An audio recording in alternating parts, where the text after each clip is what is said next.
republic for me, the system of republic. Okay. Very good. Thank you very much. Wish we had time for more discussion, but we do not. But very good presentation, a very challenging topic. Again, a topic that you presented very well. Thank you. So, as I said, the emperor will decide. The emperor has decided who is next. Mustafa, you will be, well, we have an order, so Mustafa will be later. I'm sorry.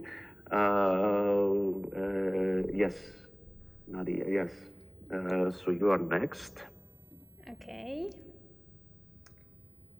In a second.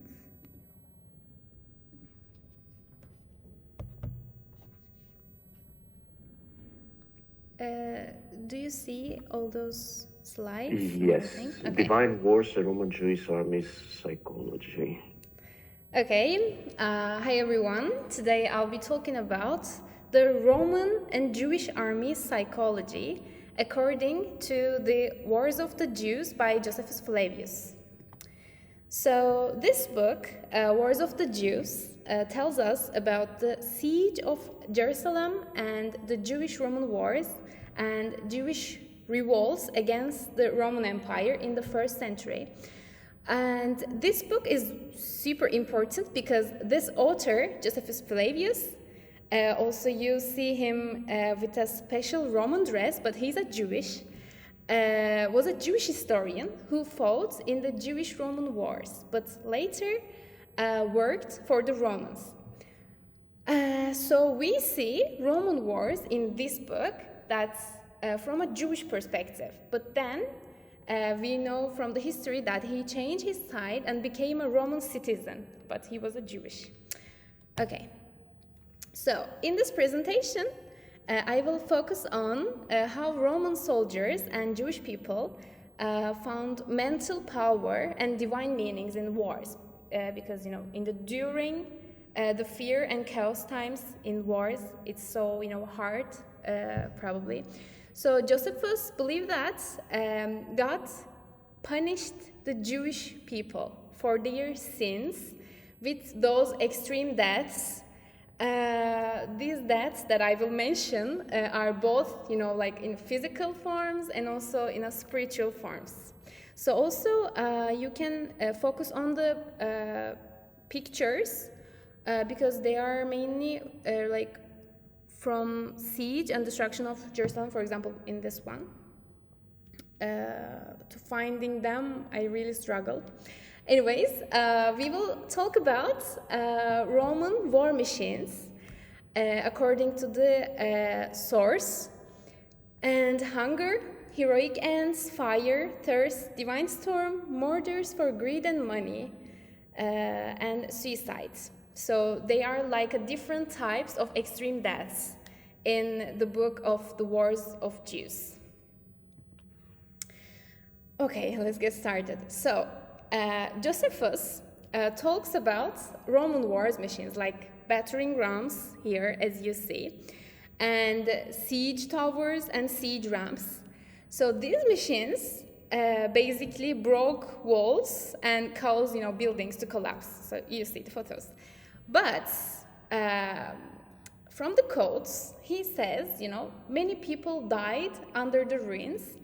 The thing is, what is sad, that Jewish slaves also were forced to help to build those Roman siege ramps. So you see a siege ramp here. So there is the siege called also Masada, for example, maybe you heard it, is so important with its mass suicides. To reach those castles for the Roman soldiers, the Roman side had to build some roads. So the workers were Jewish slaves, so that inside of the castle, inside of the siege, they couldn't just attack to their Jewish family, maybe their Jewish friends. So it is, isn't it so sad? Anyway, so this for me made the war even more painful, probably. So I will show you a quotation from here, and the language is a little bit hard, so that I will just explain what happened. So you see a battering ram here, in Turkish it's Koçbaşı, and Josephus, in like end of the wars, like saw a big ram hitting wall again and again. So he knew that the wall would break soon. So he wanted to stop the ram, and so they put the bags, like you see the bags, that soft dry grass inside of that bags, like, or plant pieces in the bags.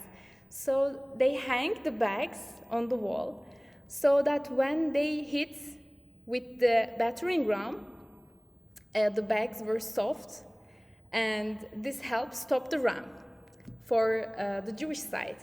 So the Romans were slower because of this. But what the Roman side did is, here you will see in this quotation. Okay, the wall was safe thanks to the bags in front of the rams, but the Romans used long sticks to cut those bags, and they pulled the bags down. Then with the ram, Romans hit the wall again, and the wall started to break. So what Josephus and Jewish people did is they used fire this time to defend the city.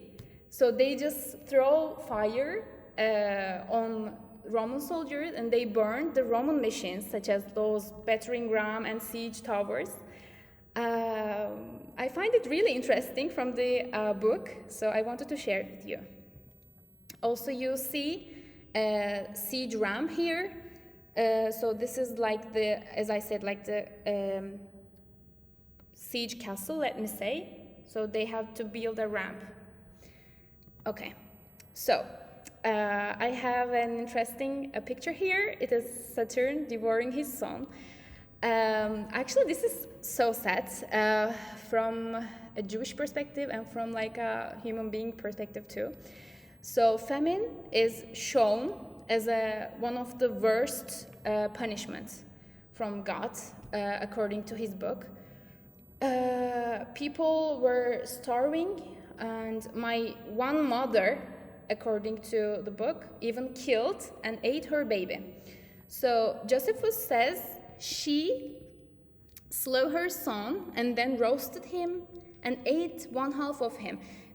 She roasted because it is not like she loves it's roasted, because it's so hard to eat her son without roasting. So isn't it so hard? And also other thing is others broke into the homes that were full of dead bodies looking for food. Even some people ate too much after they were just starving, and their bodies just like burst, like a chemical burst. So this shows how badly the people were suffering and how far from God like they were thinking, like in a moral sense. Another thing is fire. Fire destroyed the city, as we know, in the during of the Roman siege. Also, we know the destruction of Jerusalem from the primary sources too. Josephus says people run from burning houses into the ditches of Roman soldiers. So your home, your temple, everything is burning, so that you're just running to the Roman soldiers, like they're basically your enemies. And of course, they were killed with no mercy, unfortunately. And he also tells us that the dead bodies were, thrown from the city walls, and the valleys were full of rotting corpses, like ölü bedenler with all, blood and everything. So fire was not just like a weapon, it was also a sign from the gods, according to Josephus. I mentioned lots of bad events from the primary source, but also there were some good heroic ends too. Some people showed great bravery. One of them was Eleazar. He was one of the commander. He thought the enemy king was riding an elephant, so he saw an elephant and he ran into the battle and stopped the animal, but the elephant fell on him and he crushed him. So Josephus says it's so weird actually, but I find it really interesting because it shows like the power of divine relationship of them. So he preferred glory before life. And also other people killed themselves to avoid capture too. Instead of just being a slave of Roman society, they just killed themselves. So he says some even smiled at death, thinking it would end their suffering. This is also interesting. These were moments of personal courage. Another thing is thirst. Hocam, do you have time? Do I have time? Please, a couple of minutes if you can. Okay, that's amazing. Okay. So another thing is thirst. So we know that, for example, another quotation, to trick the Romans, the Jews wet their clothes, because the meaning of going to a siege is you just wait for their water will run out. So they wet their clothes, the Jewish side, and hung them on the wall to make it look like they had plenty of water, but it was not like that. So Romans were discouraged when they saw this. He also tells a story of a boy who asked the Romans for water and drank it, and then he just ran back to the city. So the Romans were so angry to that boy when they realized they had been tricked. And another thing is divine storm. They also see that as a result of God's punishment. And they were just searching for gold, money from the dead bodies. It's also interesting.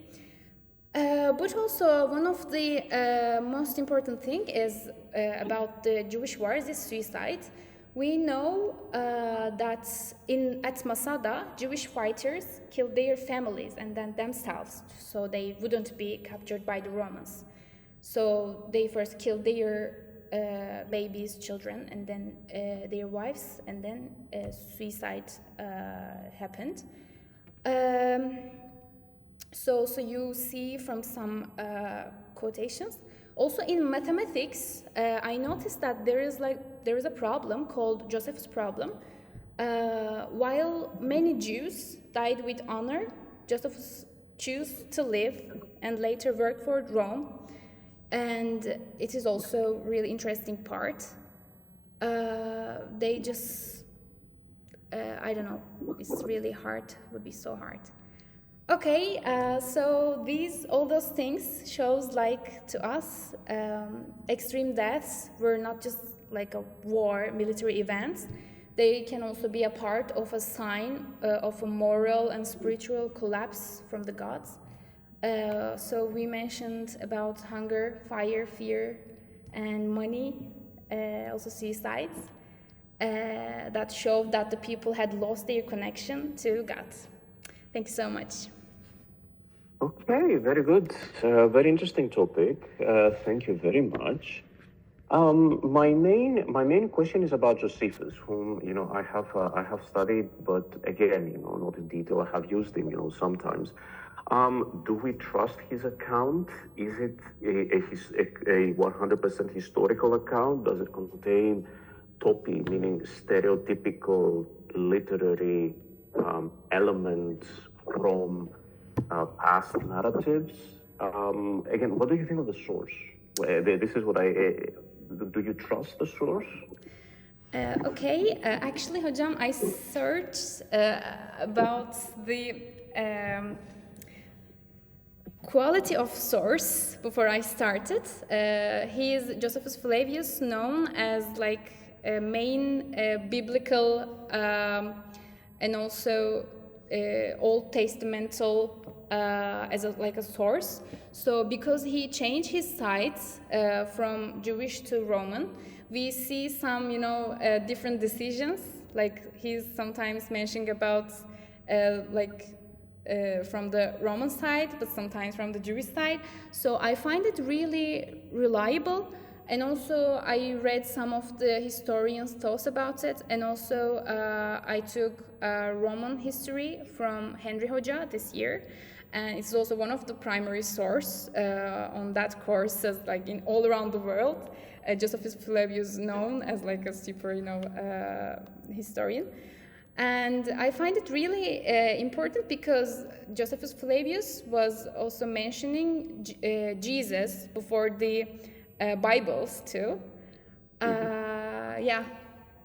Okay. It's like that. Very good, very good. No, he's in general, a reliable source, as historical sources can be, as reliable as they can be. It's one of the most reliable sources that we can. And of course, there are every historian is using topi, so stereotypical literary tools, of Sure. course. And then, as historians, we have to dig behind these literary elements, these topi. Okay. Yeah, you see that we had too many, and I'm just rushing to the. But it was a very good presentation, very detailed. Okay, very well structured. Thank you very much. And now we are moving to our next speaker, Osman. Yes, hocam. Yes, so it's you. Yeah. Yes. Okay. Let me share this slide.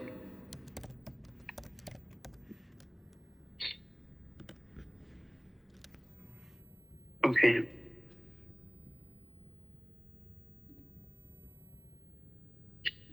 Okay. Now? Yeah.